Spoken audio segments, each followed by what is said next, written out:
ഒരു വാക്കാണത്. അറുത്തു മാറ്റാനാകാത്ത ബന്ധങ്ങളൊക്കെയും തരുന്നത്, ഗർഭം ചുമന്ന് കഷ്ടപ്പെട്ട് നമുക്ക് വേണ്ടി തരുന്നത് ഏത് നിമിഷവും ഇങ്ങനെ അറുത്തു മാറ്റാവുന്ന ഒരു ബന്ധമാണ്. പ്രിയപ്പെട്ടവള് തന്നെയാണ്. നമ്മുടെ മനസ്സിങ്ങനെ കൊരുത്തിടേണ്ട ബന്ധമാണത്. നമ്മുടെ ആനന്ദങ്ങളുടെയും നമ്മുടെ മോഹങ്ങളുടെയും നമ്മുടെ വലിയ വലിയ ഭാര്യയും ഭർത്താവും തമ്മിലുള്ള ബന്ധം എന്ന് പറയുന്നത് ഒരു മരം പോലെയാണ് ശരിക്കും. ആ മരത്തിൽ കുറെ പക്ഷികളൊക്കെ വന്നിട്ട് കൂട് കൂട്ടും. പക്ഷെ പക്ഷികളൊക്കെ കുറച്ചു കാലം കഴിഞ്ഞാൽ പോവും, ഈ മരം ബാക്കിയാവും. അല്ലേ? ഒരു തുറമുഖം പോലെയാണ്. ആ തുറമുഖത്ത് കുറെ കപ്പലുകളൊക്കെ വരും. കുറച്ച് സമയം കഴിഞ്ഞാൽ കപ്പലൊക്കെ അവിടെ നിന്ന് പോകും, തുറമുഖം ബാക്കിയാവും. ഇതുപോലെയാണ് ഭാര്യയും ഭർത്താവും.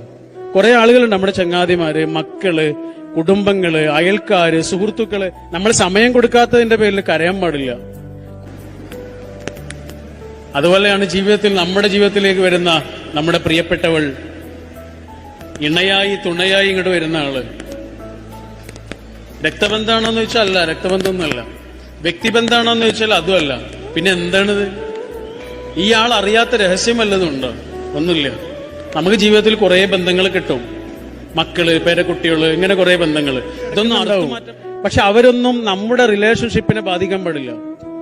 അതാണ്. കാരണം അവരൊക്കെ പോവും, നമ്മൾ ബാക്കിയാവും. മക്കള് പോലും പോവും. കുറെ കാലം കഴിഞ്ഞാലേ അവരവരുടെ വഴിക്ക് പോവും. നമ്മൾ രണ്ടാളെ ബാക്കി ഉണ്ടാവുള്ളൂ.